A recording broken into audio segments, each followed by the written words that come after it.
नमस्कार दोस्तों, मैं विभोर गुप्ता आज आप सबको बताना चाहता हूं कि हम किस साल की इनकम पर कब टैक्स देते हैं, ये कैसे कैलकुलेट करते हैं।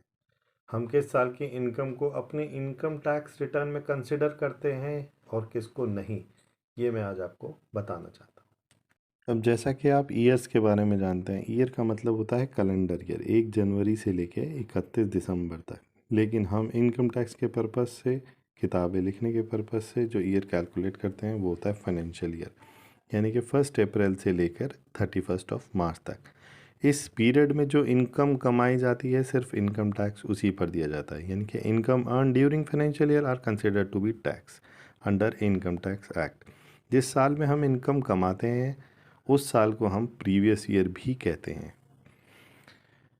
प्रीवियस ईयर की इनकम पर जो टैक्स लगाया जाता है वो जिस साल में लगाया जाता है उसे कहते हैं असेसमेंट ईयर, यानी कि आप ये कह सकते हैं कि प्रीवियस ईयर की इनकम पर टैक्स असेसमेंट ईयर में लगाया जाता है, या जिस साल टैक्स लगाया जाता है उसे असेसमेंट ईयर कहते हैं। ये असेसमेंट ईयर भी 1/4 से लेके 31/3 तक होता है, यानी कि 1 अप्रैल से लेके 31 मार्च तक ही कंसिडर होता है।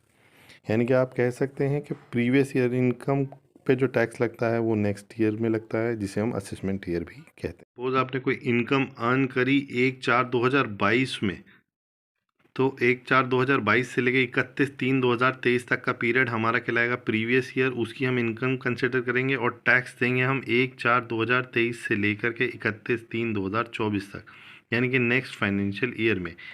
यानी कि जो फाइनेंशियल ईयर की इनकम होती है उसे कहते हैं प्रीवियस ईयर, और जिसमें टैक्स दिया जाता है उसे कहते हैं taxable year. Previous year assessment year का बिल्कुल पहले वाला ईयर कहलाता है, और फाइनेंशियल ईयर या असेसमेंट ईयर या टैक्सेबल ईयर वो कहलाता है जो प्रीवियस ईयर का नेक्स्ट ईयर होता है।